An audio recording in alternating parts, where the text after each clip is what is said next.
The following podcast is a W2M Network original production. Visit W2Mnet.com for all of our other great podcasts, plus news, reviews, articles, and opinions from the worlds of wrestling, video games, football, and entertainment. What time is it?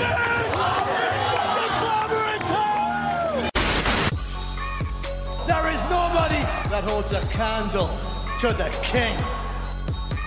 You know, I wouldn't be opposed to, maybe you build some tag teams here. We are the absolute best tag team of all time, bar none, the greatest tag team of all time. Jay White's going to be a star, no matter where he goes. I'm going to be the guy that spits in the face of cliches. I'm going to be the guy that tells time to off. Man, what in the world is Joe doing? Just standing. And then I thought to myself, maybe he just likes Jericho's music as much as I do. We walked into WrestleMania live in front of 75,000 people as the WWE Raw Tag Team Champions. We've always had momentum. Legends.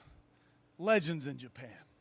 Tell him, Gallows. That's right, Dorcas Malorcas, you chump, you little stupid piece of crap. How dare you stop us and question the integrity of this Japanese legendary tag team? We are Gallows and Anderson. We are the Good Brothers. We're all about being mean and making green. Lots of it. And what better, excuse me, good brother, what better endorsement could a legendary tag team have than a member of the legendary Harlem Heat NWO member? Yep. Too sweet me, good brother. Look at that. Too sweet. Stevie Ray, good brother. Stevie Ray! Stevie Ray, do you think we care about the revival? I don't think you should ever care about anything but breaking necks and cashing checks. That's it right there, baby. Be mean, make green. He gets it. Stevie Ray ain't too sweet, and you nerd.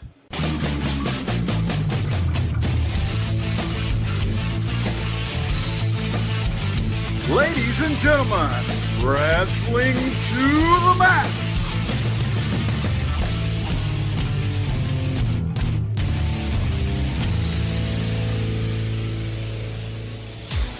And your hosts, Gary Vaughan, Sean Garmer, and Paul Leazar.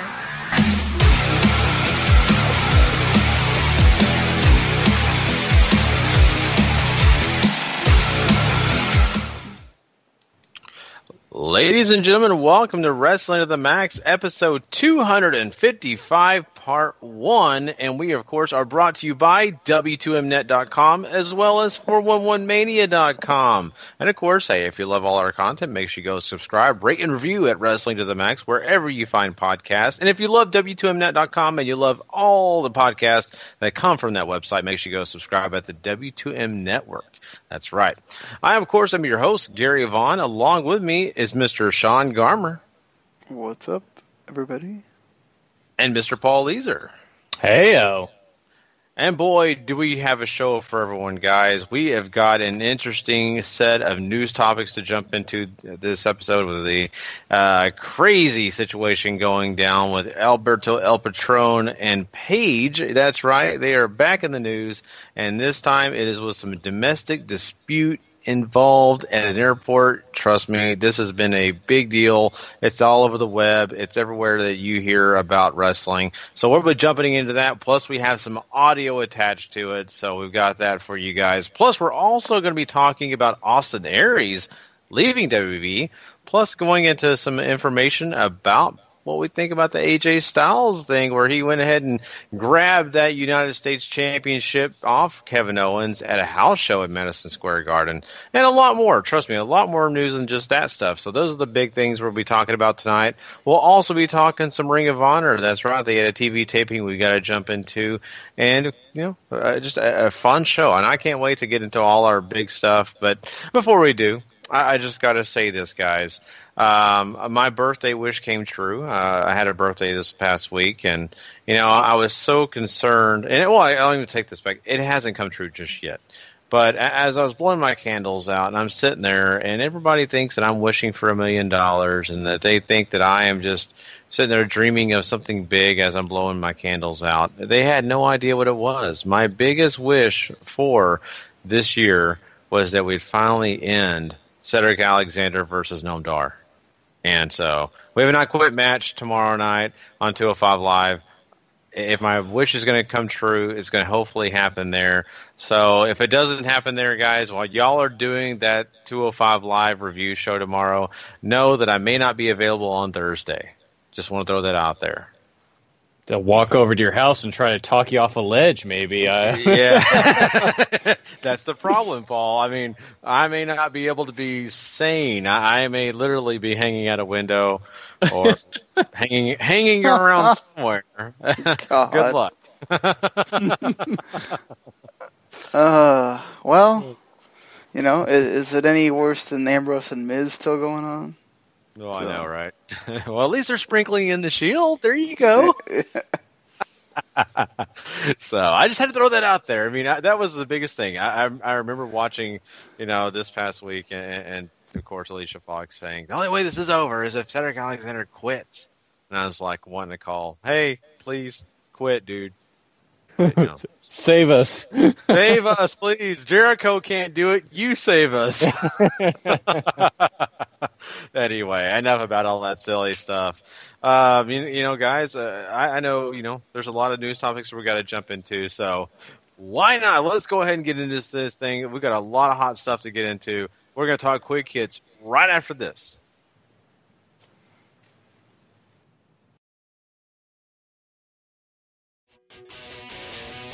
It's time for wrestling news. Quick hits. Alrighty. All right. Well, let's go ahead and start off by talking about, I think, the hottest piece of news right now. And that, of course, is Alberto El Patron and Paige. And, you know, if you've been, you know, kind of out of the loop, maybe you tune into this show to find out your news. Well, that's great. We have it right here for you. But if you've got on your phone at all, you got on your computer at all, and you look up anything wrestling, especially any news site for wrestling, you know about this situation. But we'll go ahead and kind of give you a quick fill in here. We found out that Alberto El Patron and Paige were at an Orlando airport, and apparently they got into some stuff while they were there. And the stuff that I'm talking about is domestic dispute. And this, you know, has a lot of rumors circulating around. We do have some audio for you guys that we're going to play in just a second here that kind of gives you the understanding of what their conversation was like at this airport. But there have been rumors about physical harm towards, allegedly, towards Paige. I'm throwing that allegedly thing. I can't afford to pay a lawsuit. Or Paige towards Del Rio. Yeah, exactly. Allegedly. Or Patron, I'm sorry. You know, both ways. So allegedly there was some physical violence involved.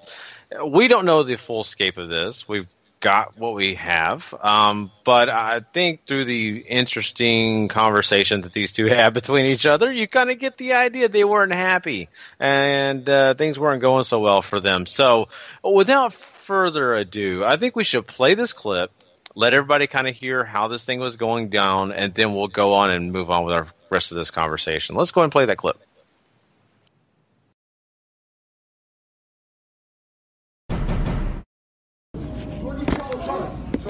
Let's do it. Stay out of my life. Leave me the fuck alone. You're trying to get away from you. All this time, yes, you deserve it. You just have to keep your face on the water. You are pressing charges against me. I press charges, don't fuck press charges. It gets me the fuck away from you. It gets me the fuck away from you. Let's go. I'll follow you. No. You're not gonna let her go. Call the police. She assaulted me. She needs to be arrested.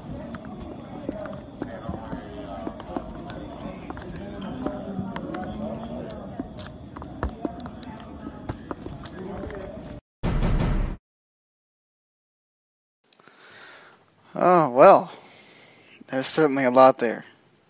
Yeah, and, you know, this is where I was kind of a bad host tonight. I did not even prelude that with saying, hey, if there's little ears around close them. I'm sorry, they just heard an earful. If you had kids in the car or somewhere around you, but I think unless you just don't know what we're talking about, you've probably heard the audio if you're any kind of wrestling fan at this point. yeah. I feel bad now not saying that beforehand because, once again, if no one had heard that before, they may have had some other ears that may not have wanted to hear all that. But anyway, sorry, it's already done. But what is interesting here, guys, is you can obviously hear that, Paige is saying she's going to press charges, and Alberto's talking about pressing charges. All this stuff is going on in this conversation. And some of it's kind of hard to make out, but you definitely get the gist of the fact that they were intensely angry at each other. And things were going down, and then you had a nice fan tell them how much they are a big fan of them. So, good job. Bad timing.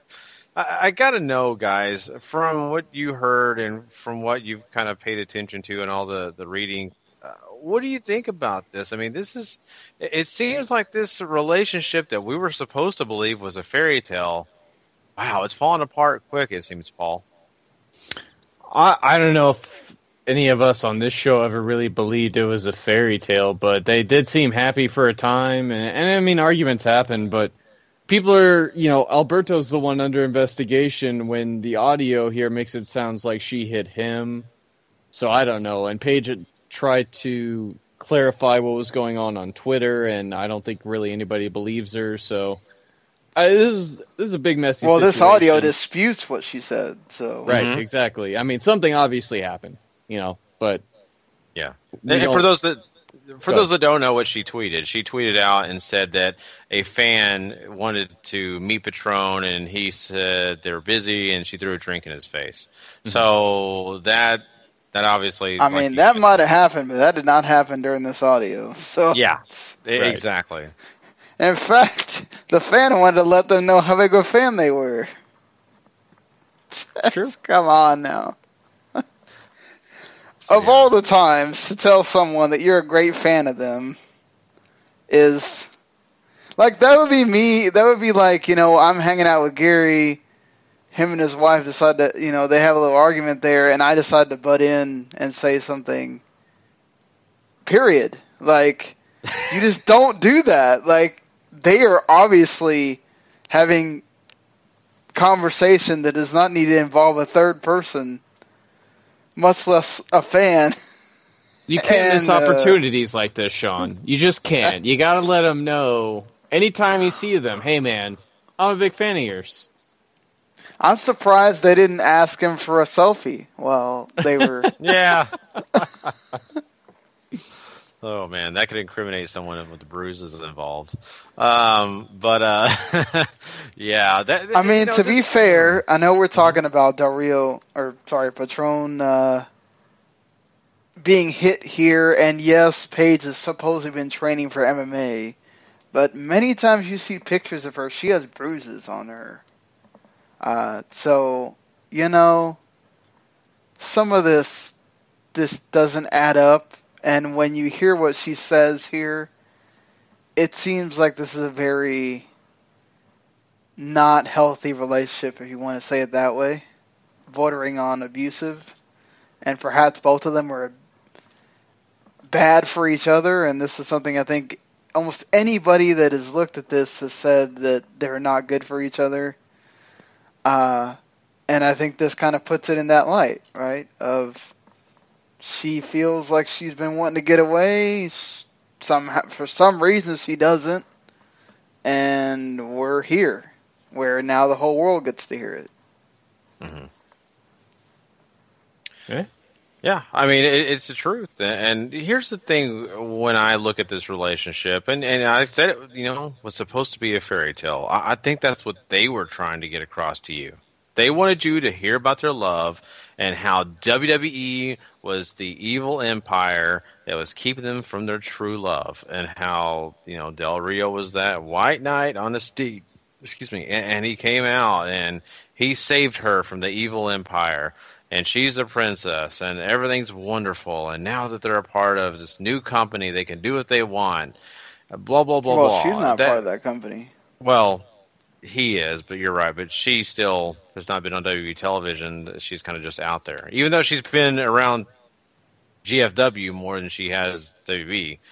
Anyway, the whole point. Well, that's because WWE are smart not to have her anywhere near the company plus, right now. Well, plus Patron can't be there. Like Yeah. they're not going to let him anywhere close to their doors or their talent. There's not going to happen. Trust me. Well, yeah, because he'll just go want to beat him up, right? That's all he's doing is now he's threatening Triple H, and I mean, seriously, this guy needs to get some help. Like you're going around, you have that much of a problem that you just can't leave them alone.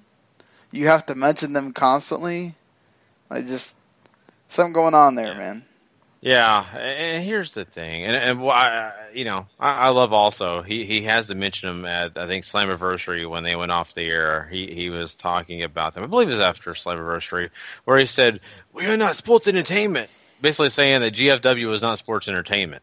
I'm laughing at myself. Okay, yeah. So that whole Joseph Park and Borash and all that stuff that was all real. Y'all didn't just have Swoggle getting beat up by somebody the week before. Mm-hmm. Like, come on.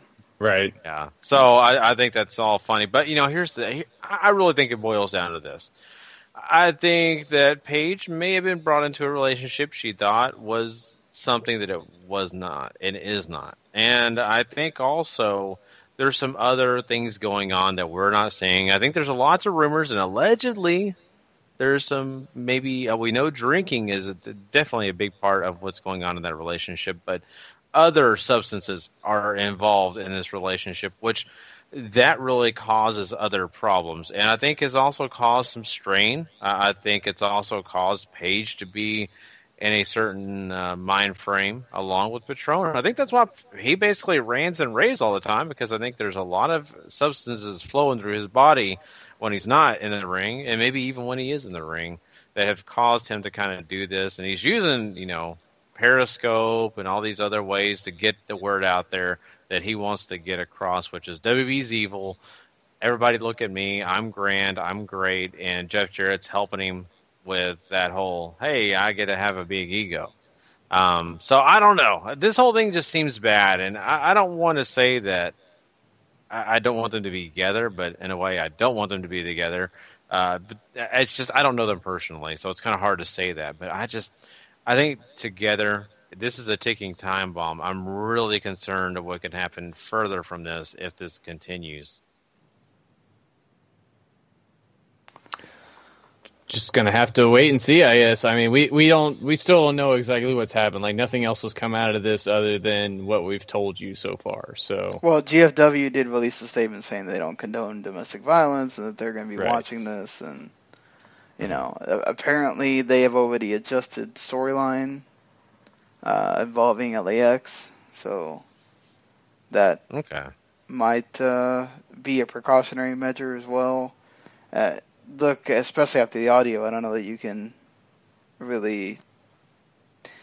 I don't know if it's worthy of taking title off someone, but certainly it's... I don't know that you want him to be a... I don't know, just none of that looks good for either one of them.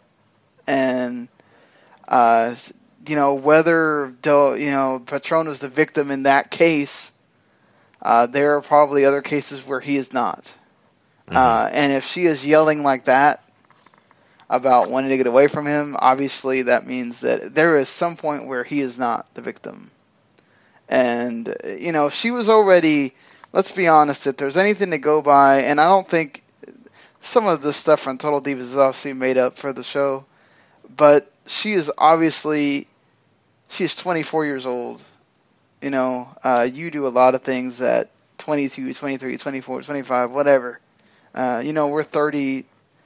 We're still doing dumb stuff sometimes. So she was already showing signs of not, like, she didn't want to commit to the boyfriend that she'd already agreed to be engaged to, and kind of did him wrong, honestly. And then you have Mr. Patron, who has a terrible history of doing women wrong, his wife and all that junk. So it's like you got two bad apples getting in a relationship, I think the signs were there. Just, you hope it doesn't escalate into something terrible. I heard a lot of people throwing the Benoit word around concerning Patron today. I don't know about if it's going to get, let's hope to God that it doesn't get like that. We don't want nothing like that going on. But, I hope that for Paige's sake, she really does do what she was yelling about in that audio and seeks help from family, or, maybe not wrestling, but going on the road with doing something, stick her in the rehab. I don't know. I asked WWE to help you put you in the rehab just to get you away from him, or look, I mean, when you're asking to go to jail because you want to get away from somebody, that's not good. That's not good at all. No, and I think that's a big factor in this. And I think you're right, Sean. Age has something to do with all of this, and the reason she probably got mixed up and everything that she's gotten mixed up in. I know for a fact El Patron will no longer be one of those people that gets back in WWE. I think that would be it would have to be a huge apology, or they'd have to really work on Vince or anyone else in that company. What use he would give them at all. There's nothing about him that changes other than, he has more fiery promos. Yeah. When he goes somewhere else. It just... Mm-hmm. So, I mean, his future is pretty much where it's at now. And it's probably as good as it's going to get at this point. I think Paige, sadly, the way she's going, she still has an opportunity in WWE, I think. I don't think they're completely against her. I don't think they're happy with her, for sure. But I think they still would not mind having her as a part of that company. And if she wants to resolve this, I think she has that opportunity. But if she continues down the road she's going down, that opportunity may be slipping further and further away. And you never know. She may completely ruin the rest of her career, at least, from being able to make huge money and in a situation where she gets big exposure without WWE. And, it is what it is. But I worry for her, and I feel like she's letting something slip out of her fingers that, honestly, she trained hard for forever. And now, because of a guy, going out the window, So, I don't know. I don't know if you guys think that she'll ever get back to the point. I don't know if any of us know that, but I just hope for her sake she does. So, but yeah, I mean, that pretty much wraps up. I think she definitely does eventually. Look, it's on her, right? Like, she has to somehow find a way out of this, whether you ask help from somebody to physically get you away from him and don't let you talk. Sometimes you got to be extreme with these things, right? Like, you got to not let her, if you're her mom or something like that, I'd only condone this if it's like, your best friend or your mom or something like that. I wouldn't be just, say like, okay, block his number, don't answer the phone to numbers you don't know, because it could be like a family member of his trying to reach out. He could have his kids try to talk to her. Don't talk to anybody involved with him. Focus on yourself. Go back to training for wrestling. Whatever it is that gets your mind off of what you've been through, and try to just rehabilitate yourself.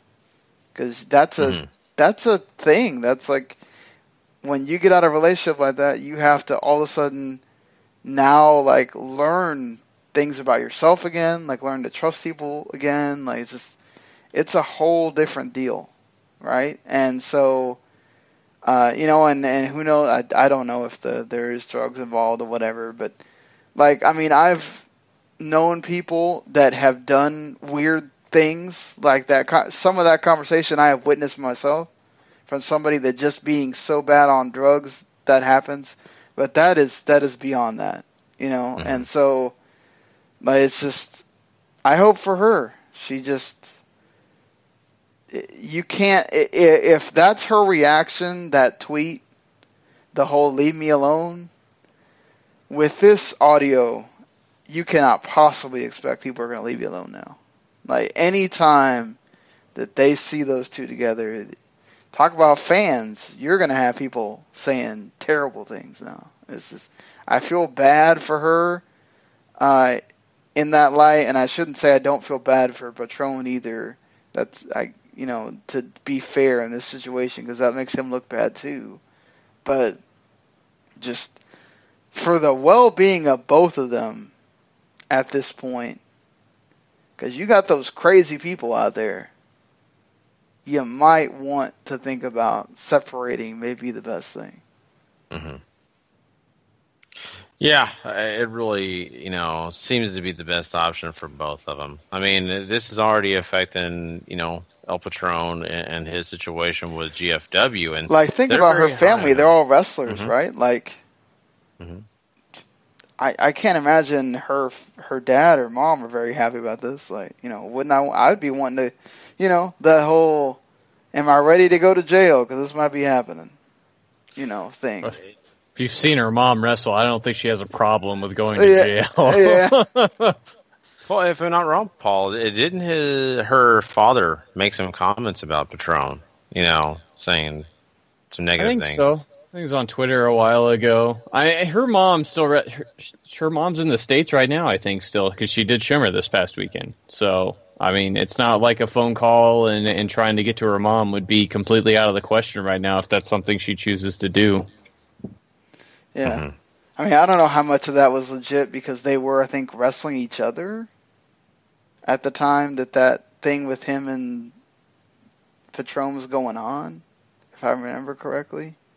So that was kind of in a, well, how much of that is a shoot and how much of that is them trying to drum up interest, Mm-hmm. But it's interesting. I mean, there's so much to this, and I know we keep going on and on about it, but I do want to say this. I mean, for as many people are listening to this and saying, well, she's just stupid. She should have just left. It's not that easy. And the reason it's not that easy is people that are abused, people that are involved in drugs or even alcohol, they tend to have some mental... I don't want to say well, I guess I could say mental attachments. They mm-hmm. feel like they've got to have that person, and if they don't have that person, they're like a drug to each other. Yes, exactly.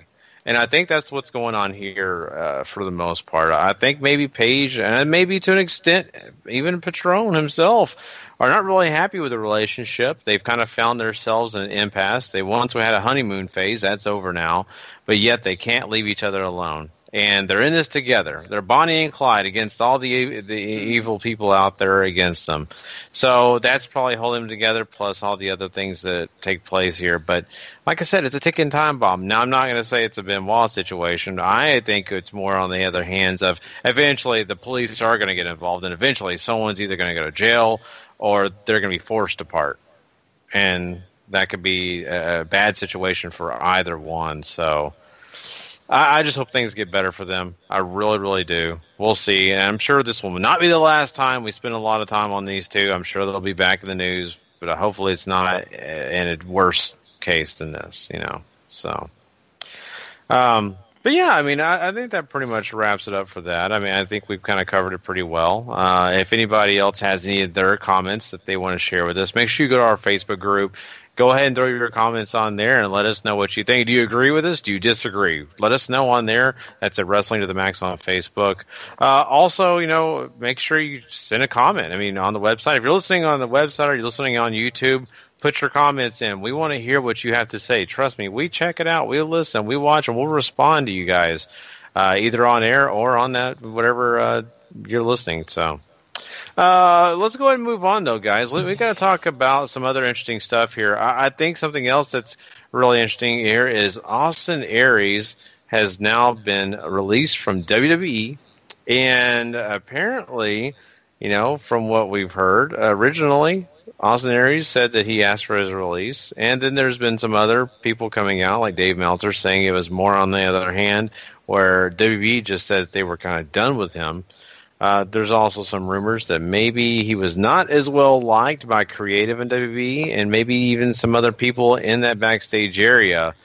So, I mean, it seems like this is a very mutual divorce between WWE and Austin Aries. Austin Aries was seemingly pretty happy over Twitter about his release as well. So I think this is kind of interesting, Sean. I mean, a guy that I was happy with. I enjoyed him in WWE. It's kind of a surprise to me to see this all of a sudden happen so quickly. Yeah, I think he probably didn't want to be pegged as a cruiserweight the whole time he's there. And I think he very well has that right because he's proven in Ring of Honor and in GFW and pretty much everywhere else he worked that he can be a heavyweight champion if you go with him, right? And I think he proved on commentary that he is great in any situation you put him in. Just he also has a bad reputation of being a dick. Mm-hmm. And that's part of what happened here, too, is that, you know, depending on who you believe, he was being a dick on purpose to try to get them to let him go. And so, you know, look, the guy's getting older. He's on the older side. He probably doesn't have the patience to sit around and wait and see if 205 Live is ever going to come out of the, you know, gutter that it's in. And, you know, he don't want to sit around and be a part of that and wait till, you know, 2 or 3 years from now and go, oh, or finally I'm getting a shot at being out of 205 Live. Like, I don't blame the guy. He can go anywhere. He can go back to GFW right now and probably be a top guy. He can go to Ring of Honor, do the same thing. Just, you know, I think it tells you a lot when his tweet after he leaves is, "What a beautiful day." Obviously, he was not happy after a while. It's hard to blame him, too, right? I mean, he came in as one of, you know, a bigger star. He's 38, I think, when he signed. He's 39 now. And he's ready to make a go of it. He's finally, like, this is what he's been working for the whole time. And he gets thrown in NXT. He does pretty well there. And then they bring him up and put him in the Cruiserweight division and have him lose to Neville 3 times. And that's really it. I mean, there's no coming back, really, for a while. And you're just going to languish in 205 Live. Like Sean said, he doesn't have time. I don't think he wants to do that. He might have made enough money to where he can retire if he wants to. Or if he wants to go back to Ring of Honor or GFW or wherever else he wants to do. I'm sure he'll be great at it. You know, there's a lot of places out there that'd love to have him. I just wonder if New Japan wouldn't stick him in the juniors too. You know, he's a little short is the only thing I think that might hold him back, but that hadn't stopped New Japan before. Right. I mean, you know, Ishii is 5'7". Right. So. Ishii also has a bit more weight on his frame, though. Right. Right, yes, that also helps. You can be short, but if you're stocky, you can go a lot more places. I think also, remember, now it makes that tweet make sense that he wrote after the third loss, where he said, I think I really have to, you know, start looking at my life and what I want to do, and how legit that probably was. Mm-hmm. So... Yeah, and maybe that, you know, life-changing decision is to put the banana aside and eat like 6 large pizzas. That way you can, you know, outgain Ishii and other guys. So, I don't know. I'm kidding, but the guy is a really great wrestler, really awesome talent, and to have him out there in these other promotions and not WWE, it's fine. I mean, he's done such a great job at that his entire career. I do think it's sad he didn't reach his goals and the things he wanted to do in WWE. But, I mean, I don't know if really they had that spot for him. Really, the main event picture in WWE is pretty crowded. I think kind of on both brands. And Austin Aries was just not fitting that mold just yet. And I don't know how soon he would have been able to. So, you know, I think best wishes to him and whatever he's going to be doing next. I think, you know, there's a lot of places that are going to use him very well, whereas WWE I just don't think it was in the cards with him just yet. And he's too old, sadly, to really be expecting a whole lot, So I did love PWG trolling right after with the 12th entrant in the Bola is Austin Aries, and then they went back and took it off. Yeah. Oh my goodness. Oh, I don't know why they couldn't get away with it, because it's not like that DVD's going to come out till way after his 90 days. Well, but technically, he can't compete for. Yeah. Yeah, I was about to say, I don't think he can straight up work a wrestling promotion for 90 days. Yeah. Okay. Well, from what I was hearing is he can work for promotions. Anything that has a DVD, he can't, or TV. He can work up like indies that never make tape. Outside of their local area, Yeah, and he had to have written permission from WWE for anything too big. That's what my understanding. So, but yeah, Austin Aries is going to be fine. I'm not really worried about him per se. I'm just kind of excited about seeing where he's going to pop up next. Is what I care about.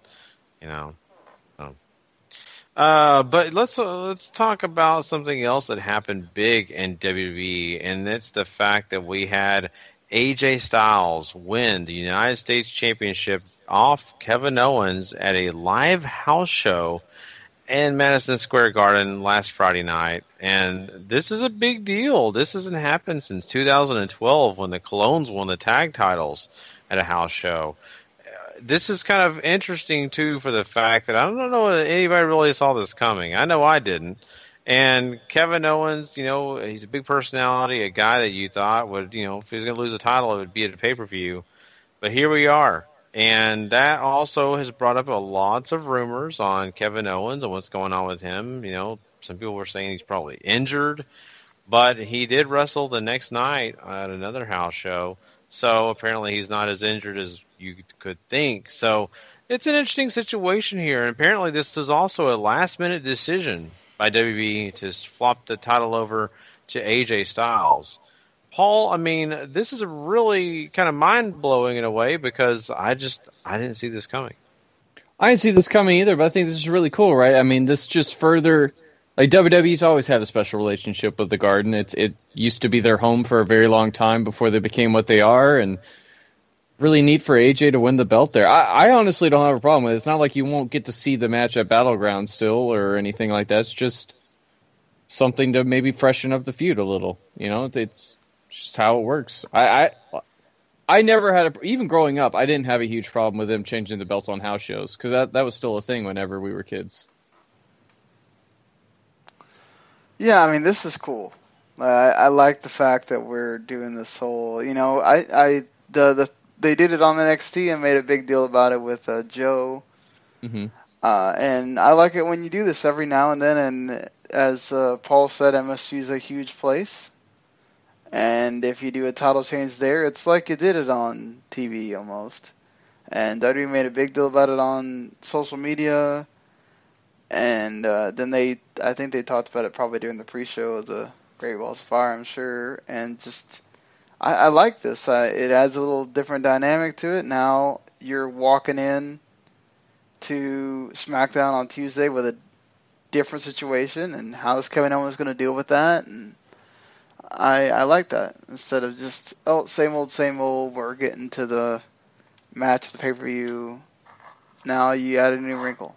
So. Mm-hmm.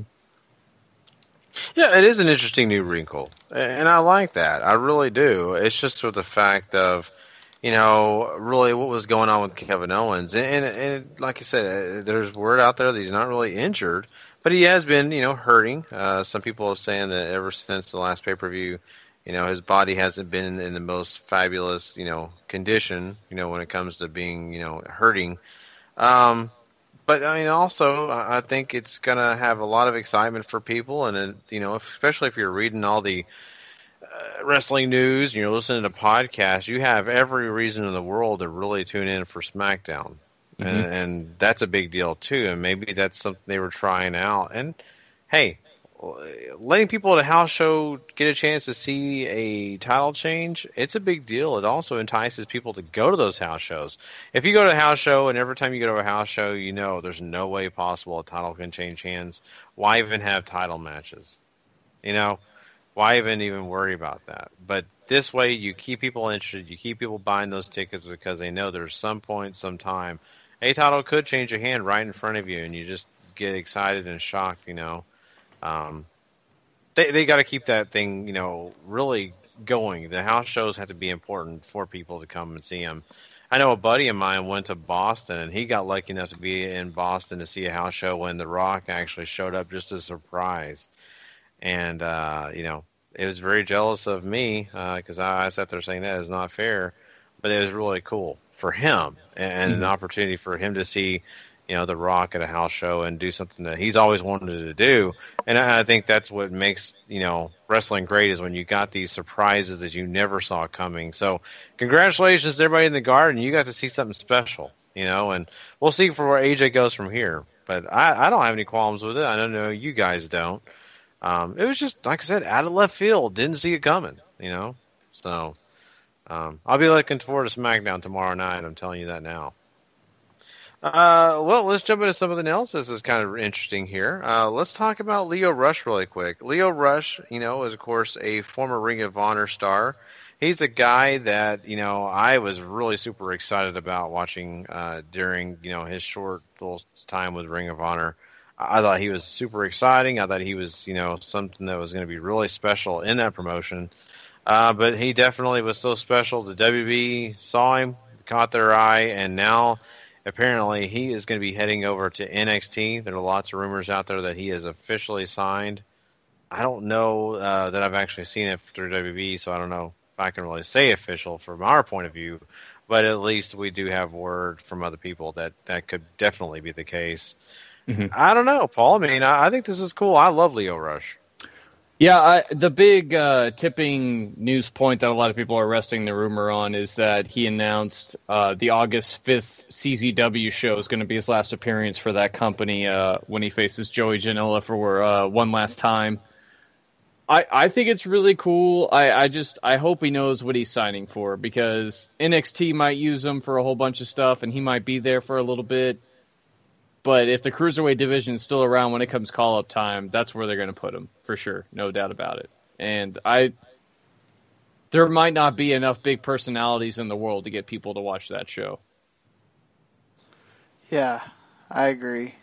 I'll be honest, you know, I don't know how Paul feels, but as someone that has to watch that show every week for a review, that it's starting to get to the point with me sometimes where I'm just kind of like, man, I'm really almost kind of loathing watching this. Now, that match with Cedric and Noam Dar wound up being pretty good or whatever, but it's just, I feel like sometimes you're just going in motion with the same 8 people or whatever, and not much of it changes. And then, okay, well, Lio Rush comes in, he does great on NXT. They call him up, and then, now he gets to replace one of those people, and now he gets featured quite a bit. Oh, but you're still stuck on 205. And just not a lot going for you there at all. I honestly like 205 live, personally. Not only is the wrestling usually good to great, but that they are trying to make it into something, and that's... For me, watching shows struggle and seeing what they do is always much more entertaining. That's why I like SmackDown more. Yeah, you know, 205 is one of those shows where you kind of sit there and say to yourself, okay, so is the main event going to be more exciting than this opener, or are they going to kind of unleash everything at the beginning and then at the end I'm going to kind of So that you're right. It is something that's growing. They're trying to build it. They're trying to make it important. And I think most times they get it pretty darn close to right and what they're trying to do.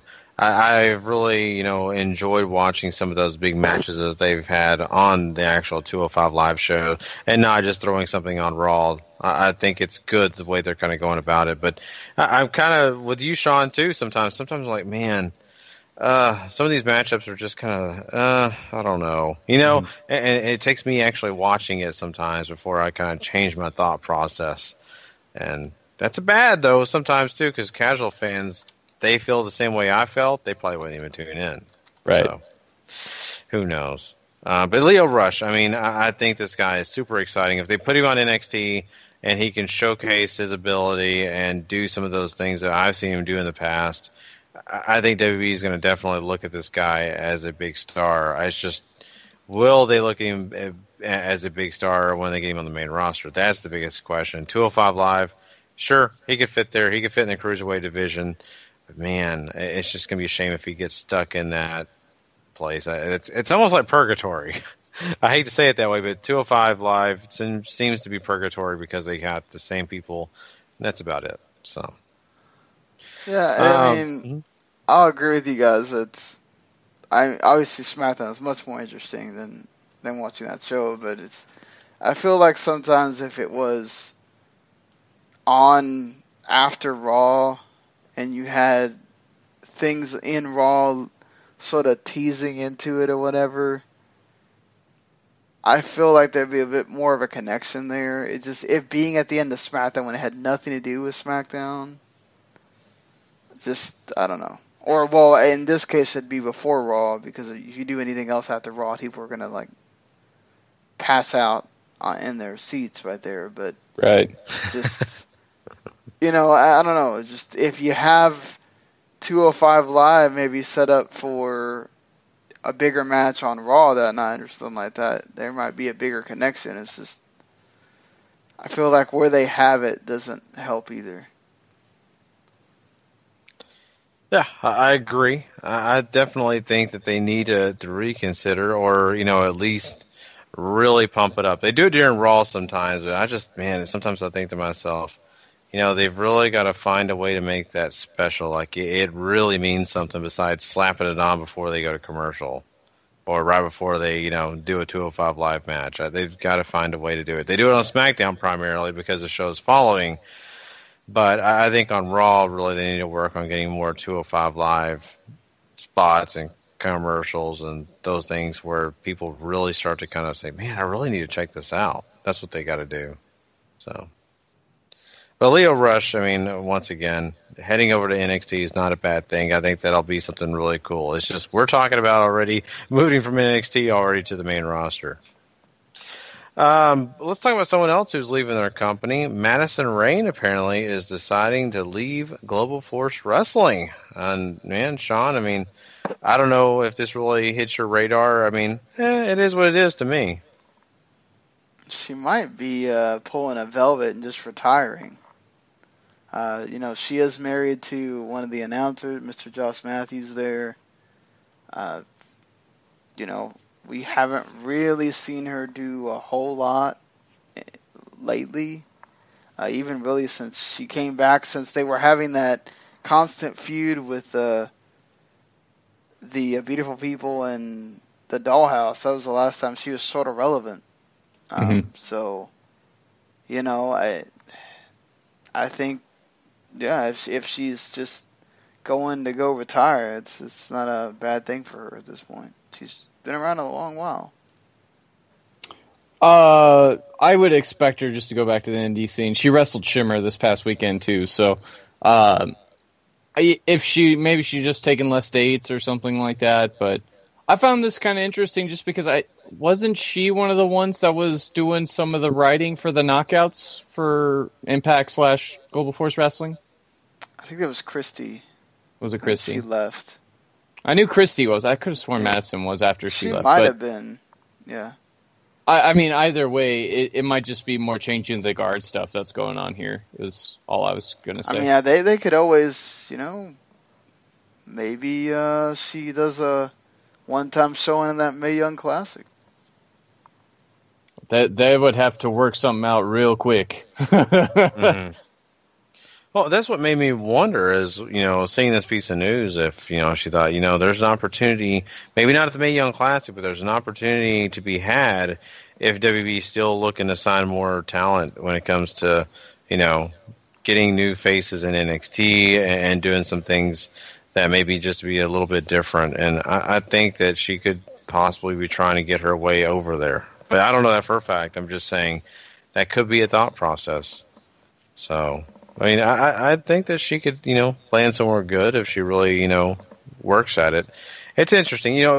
We actually talked about Velvet Sky last week, and we kind of said that she was retiring. But, Paul, we got a little bit more information coming out of that. Yeah, so there's a clarification that I think she made on a podcast or Twitter, one of the two, I'm already forgetting. But she said she's only done with in-ring competition. She's not done with wrestling entirely. So leave that up to your imagination, but not completely done. Mm-hmm. So, and there's always an opportunity for her to be around, possibly valet or manage or something like that. Maybe, I don't know. But if it's done with in-ring, okay, we have to get that around her head. But there could be some other situations that, maybe I guess she can kind of pull out something special. We don't know. Mm-hmm. Right. So that's one thing that we want to kind of let people know about Velvet Sky, that we kind of had it a different way last week. And of course, Madison Rayne, good luck to her on what she's going to do. But we're talking about two ladies here. Let's go ahead and talk about the Mae Young Classic. We are getting some word that Medusa is going to have a role in this tournament. This is going to be interesting. I'm really kind of curious what her role is going to be. They're about to start filming soon. Yeah, they taped this weekend. There isn't any specifics mentioned. This is via her Instagram as well. So I think it's really cool, even if it's just another set of eyes to watch talent and maybe converse with about who's got what and all that. And I think that's still really cool. Or if she's like, I don't know, just like a guest announcer for certain matches or whatever they're going to do with her. I think it's just they're trying to be inclusive, not only to as many roles that women can have, but across the generations as well. And that's just really, really neat. Yeah. Sorry. I'm having a brain fart of what we're talking about here. We're talking about the Medusa being a part of... Yeah, I think they need somebody like that. We talked about it, like Sarah Amado's obviously training some of them or whatever, but they need that like veteran presence to be there. And I'm glad to see her having a role with it. They did talk about they wanted to have more women presence in that show, aside from obviously having JR as the announcer. So having her, I think, is a great plus to that whole thing. Yeah, definitely. And she's a big personality, too. I mean, they're going to really need that. Lita's great. You are glad to have her to be on commentary and to kind of go through some of the history and talk about some of the in-ring action. But really, Medusa's personality is so overwhelming that, really I could see her out there promoting and really getting involved and just doing so many things, but doing it with a passion, right? Mm-hmm. Whereas Lita just kind of shows up, does her job. I think Medusa would go kind of nuts, trying to really promote things, really get out there. And if she gets on the ring commentary, ringside commentary, she's really going to be at it, and it's going to be interesting. But I think it's good. I mean, Medusa's definitely a legend, and I don't have any problems with it. I think she helps too, and taking away some of the pressure from JR. Mm-hmm. Because let's not beat around the bush here. If it's just JR and Lita, we're probably headed for train wreck territory. So I think having the 3-person allows, Lita and Medusa to be able to go off each other too, being 2 former wrestlers there, and JR can kind of just call the action. I don't, who knows how much he's going to mess up those names there as well, but just, I think he'll feel a little bit more comfortable just being sort of in a WWE environment, and I think having more people to work off of is only going to help him, so. I mean, for all we know, she could be in Corey Gray's role during the Cruiserweight Classic where she's just in charge of the big board. Right. Mm-hmm. Yeah, that too. Yeah, and who knows? I mean, the one thing I will say, if Medusa is a part of this, it'll be hard to get a word in edgewise. if it becomes a conversational wise. So, but yeah, I mean that's great. I'm really happy for her, and really kind of curious to see how this thing is going to really shake out. We keep hearing all this stuff. We've got all the contestants in the tournament, all the of course commentary booth side of things. Everything is kind of rounding out, but I want to see the product now. I'm ready. Enough talking about it. We got one last thing to talk about here, though, guys. We are going to be talking about Kenny Omega. And we have come to understand from himself, Kenny says that he is going to stick around with New Japan until 2019 at least, if not longer. And there's been a lot of fanfare for him, and he's really, I'm sure, enjoyed his time in New Japan. What we're understanding, too, is that his United States Championship is going to be something that could be defended on both New Japan and Ring of Honor shows. So that's something cool. And I think that's something also very important for that United States Championship belt to be up for grabs a lot when the Ring of Honor is involved, because those guys can definitely showcase New Japan if they get the belt from Kenny Omega. So this is cool. I think it's great. And hey, I mean, we know now that you're going to get a lot more action with Omega in New Japan. Mm-hmm. Yeah, and I mean, it's cool to know that he at least plans on staying there longer. So maybe that might assuage some of Ghetto's fear that he's going to up and leave him and might get him that heavyweight championship. But the U.S. title being defended in Ring of Honor, it could be really cool. They're talking about, there's rumors going around at least that it could be defended as soon as October.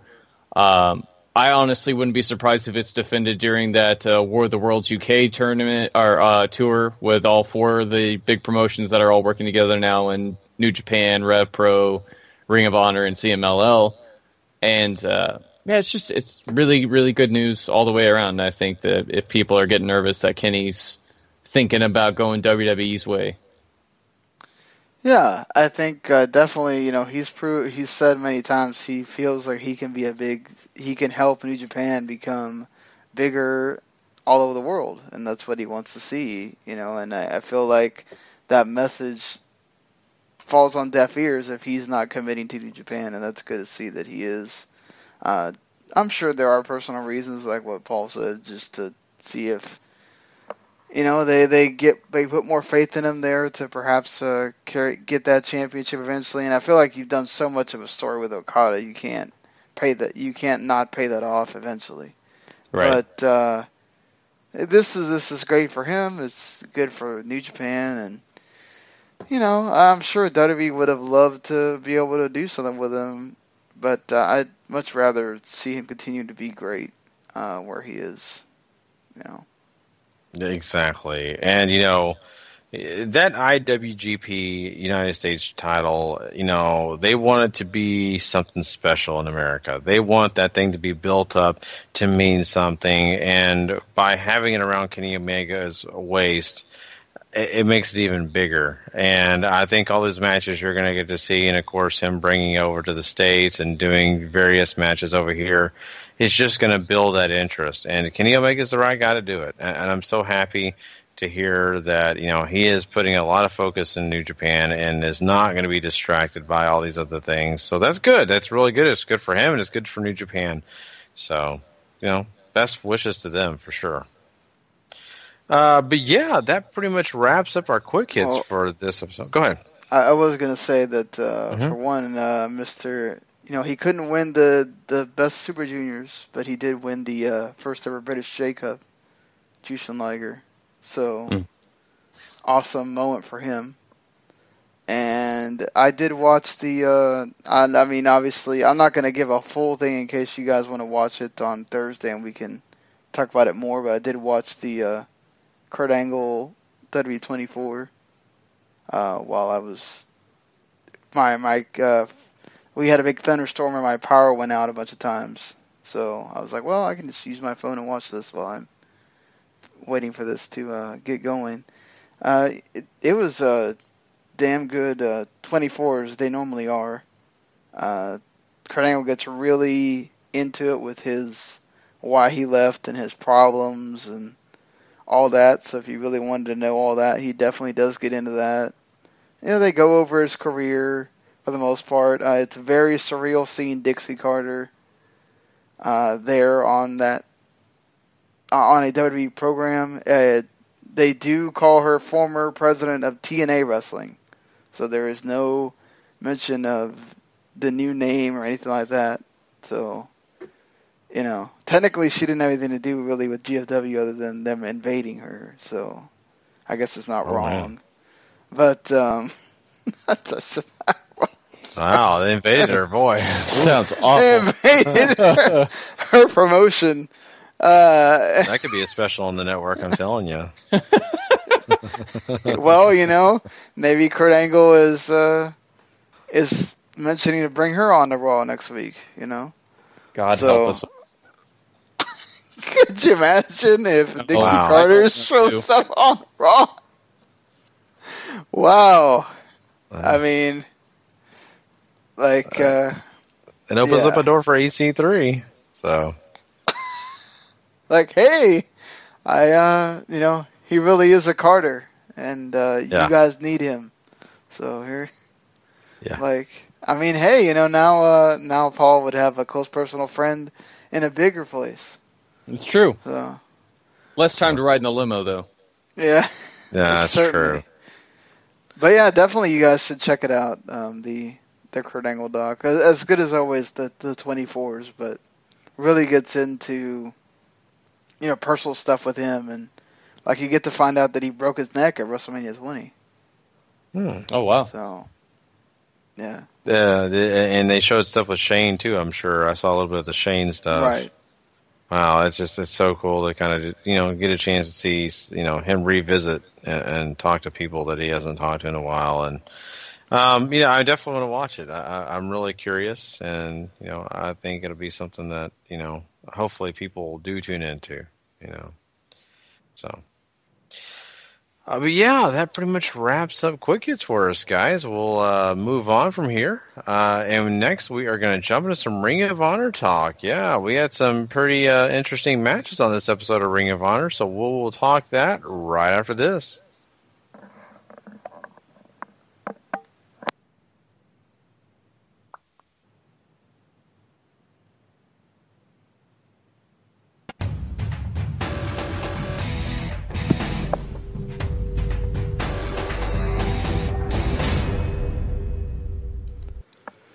All right, guys. All right. So, Ring of Honor, before they even do their usual opening credits, we get a little promo from Cody telling us that seeing as Daniels attacked him during his original opportunity to tell everybody what Ring of Honor was going to be like now that he's the world champion, he's going to get that opportunity to do it next week. So, because Daniels has been sent home, he won't be around for a little bit. So, I guess take that for what it's worth. And then that leads us into our first match as Coast to Coast teams up with Flip Gordon to take on the new ROH Six-Man Tag Team Champions, Dalton Castle and the boys. And this is a pretty fun match. This is way more competitive than I thought it really was going to be, or maybe should have been. And Ring of Honor probably has plans to make Coast to Coast and Flip Gordon into something down the road. But Dalton Castle and the boys just won these. I felt like maybe a little bit of a more dominating performance would have been helpful. Yeah, I thought to myself the same thing, and I'm happy with those guys and with what they got going on here, but it's going to be hard. It really is going to be hard. The boys have only showcased so much, and for you to really get behind what they're doing, you got to see a lot more. But, with Flip Gordon and Dalton Castle kind of doing their thing in the ring and kind of trying to show each other off, that was pretty funny. I can't lie. I love that. Flip Gordon did the flip and Dalton pretending he's going to flip. So things like that add comedy. I think the boys add a little comedy and do what they can. But I think Ring of Honor really, to me, they're going to have to really find some way to get those boys to a certain level before I'm really going to be like, oh, wow, they're going to hold on to those titles for a while. Because right now I'm just kind of waiting patiently for someone to take all the titles off them. But, once again, Flip Gordon's awesome. Coast to Coast is doing their thing. I think overall a pretty fun match to start the show out, right? Right. You get a little comedy, you get a little action. I think overall it was not a bad start of the show. And of course, really, it wasn't really about the match that started the show. It was also Cody, which you were just mentioning, Paul. And I think Cody, they're taking their time with this a little bit. They're kind of sparing us his, I'm going to sit in the ring and talk about how great I am for a long time. They're kind of putting it off another week, which is good because he can only do that so much. So, with Chris, with everything going with Christopher Daniels and the way he's not going to be there, it leaves things open for Cody. Yeah, Cody's really good at the talking part. Like, I don't have a problem with him getting a platform or anything like that. It's Ring of Honor, I think, needing to and wanting to space out their storylines across TV, so that way you're not hit with the same thing every week. I think it helps keep their TV show pretty fresh and makes it, something to look forward to every week because you never know exactly which part of what story you're going to get. Yeah, I'm right there with you on that. I do appreciate that part of it. I think this next part's sort of a little bit of a larger part of the show, so I'll go ahead and talk about both segments. We get a recap of the assault that Lethal took at Best in the World from Silas Young and the Beer City Bruiser. They show him getting hit with the keg and going through the table and all that. Apparently, a camera crew and Silas followed Lethal to the hospital that night, and they show the promo he cut there where he doesn't think they're going to be seeing Lethal again for a while. And then we get another promo later on in the show where he has one of those so many days at work without an accident, and he's keeping count of all the days that Mr. Jay Lethal will not be on Ring of Honor TV, which is up to 15, and says that so long as he's here, Lethal will never be safe on Ring of Honor television. Silas Young is just, a guy that, to me, he's a great heel. It's easy not to like the guy, but on the other hand, sometimes you got to love guys like him. And I think he did a great job here. I love the camera work, showing the hospital and things like that and making it feel so important. And they did a great job with that. And, what Silas Young is doing here is, doing some great promo work while not having your opponent actually in the ring or doing anything with him. And, hey, that's one of his strong suits, and I think that's, good that they had that here and got that story along without having to do too much. So I was okay with everything we got here with Silas Young. Yeah, I really enjoy Silas's promo work, too. I think he's a dynamite wrestler. I just wish Ring of Honor would figure out what they want to do with him. But this feud feels like they want to do big things with him. Just haven't really let him win to make you feel that way. Mm-hmm. Yeah, that's the thing, and I love the fact that also just because Silas Young's there doesn't mean the Beer City Bruiser always has to be with him. I love the fact that those guys, they're around each other when they need to be, and when they don't, they don't, and that's just really positive. We just got a chance to focus on Silas Young, and so overall, great stuff. Absolutely. This takes us to our second match, though. Matt Taven taking on Ultimo Guerrero. I really like this match. You have a lot of Kingdom interference, and it still really wasn't almost enough, and Matt Taven had to resort to a low blow and then hit his Bulldog finisher to put Ultimo away. But I think the crowd really got invested in this. Both guys worked insanely well together. They obviously have a history. They mentioned that more than enough times on commentary, if you ask me, and it's just a really, really fun, solid match that, I would recommend to anybody. Yeah, for sure. I think that Taven and Guerrero did a really great job. I think Guerrero is one of those guys that's really, showcased his ability right in front of your eyes if you haven't watched a lot of him and you're kind of depending on Ring of Honor TV to show you what he can do. Mm-hmm. Boy, he really put on a pretty darn good match. I think that they had a story here, and that story was completed, and really Guerrero was the better man for this match, right? And it took, a lot of outside interference and a lot of things to happen for, him not to win the match. So I think that did him a lot of great service, and I think it made for a great reason to get him back more times than not. Because, really, just the way he showcased his ability, you're just man, I want to see more. I want to see more of this. I want to see more of that the whole entire time you're watching it. So good stuff out of both guys, and I just, I have a lot more respect out of Guerrero after this one. Mm-hmm. Absolutely. Hangman Page and the Young Bucks get a little bit of promo time. They're pissed because their match with Bully Ray and the Briscoes next week was supposed to be for the 6-man titles. That's obviously not going to happen since they lost them, but they're still looking forward to beating them up, proving they're the best, and ultimately getting back to a title opportunity down the road. And then that leads us into our main event where the Machine Guns taking on War Machine. This is another one of those matches Ring of Honor likes to do in their main event slot on TV where they try to go for epic and a big feel, and it doesn't reach there. It's very, very good. It's not, the commentary and what they're saying about what this match is supposed to be isn't matching the action. And I feel like they do this a little bit too often for my taste.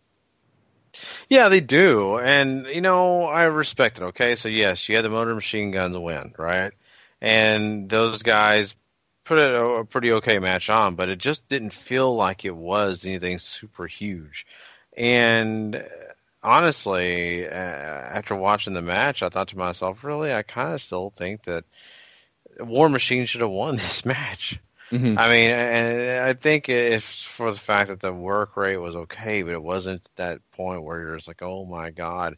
It's also hard when you watch other matches that War Machine are involved in, and they're so amazing, and they just do so much, and then have from them to lose on Ring of Honor TV against the okay team. The Motor Machine Guns are great in their own sense, but they're just not as hot as what we've seen War Machine. So it kind of threw me for a loop there. I'll be honest with you. I was kind of surprised with how that whole thing went down. But, hey, the Motor Machine Guns need love too, and it also helps this tag division for, a team like the Motor Machine Guns to beat a couple of big guys in War Machine. Absolutely, and that's going to do it for Ring of Honor this week. I think they're going to move towards a War Machine Young Bucks match down the road for the tag titles. And I think with the War Machine sort of playing in between, and especially now that they hold the IWGP Tag Team titles again, I think Ring of Honor is just kind of playing it safe with what they got going on in the tag division right now. Yeah, I couldn't have said it better myself. So we'll see what happens with that whole situation. But yes, that is Ring of Honor for this week, guys, and we hope you enjoyed it. Of course, that's also our show for the night. Yeah, I know. It's pretty quickly done here, but of course, we have more stuff in store for you guys on part 2 of the show. Don't forget that. It'll be available Friday morning on the download. We'll be talking Impact. Of course, there'll be some stuff going on there. Plus, we'll also be talking a little bit of Lucha Underground, along with your biggest news topics of the week. And, of course, some other great stuff that you're not going to want to miss out on. Also, don't forget Climax preview. Yeah, there you go. That's another big thing. So there you go, man. It's already a can't miss episode for sure. Next time this show rolls around, we'll already be talking about night 1. So. Yeah. Wow. It's crazy to think about, isn't it, guys? But yeah, I mean, definitely you need to tune in for all that. And don't forget also, if you want to go find all our information, all our shows, and you're just like, man, it's too hard for me to always type it in, keep up with it, just go do yourself a favor, do us a favor. Go rate, review, and subscribe anywhere you get your podcast from. When it comes to us, it'll be at Wrestling to the Max. Or if you love everything, go to W2Mnet.com. Make sure you go subscribe at the W2M Network. And, of course, we want to also give props to 411mania.com and thank them. So lots of great content. You want to go find us. We're not hard to find. Also, the YouTube channel, go search out Wrestling to the Max on YouTube. And, I want you to know that we did a Great Balls of Fire review this past weekend. We also had a Raw review that followed that. So if you missed any of those shows, go check them out. Trust me, lots of great stuff. We had a great time on Sunday night. And, of course, with that Raw review, we had a lot of interesting conversations about things that were from falling out of Great Balls of Fire. But yeah, that is it for us tonight. We so much thank you for showing up and listening to us. We will catch you guys down the road, though. Until next time, I'm Gary Vaughan. He's Sean Garmer, and he's Paul Leazar. And if you're not living life to the max, not living life at all. You know it. Please. Later.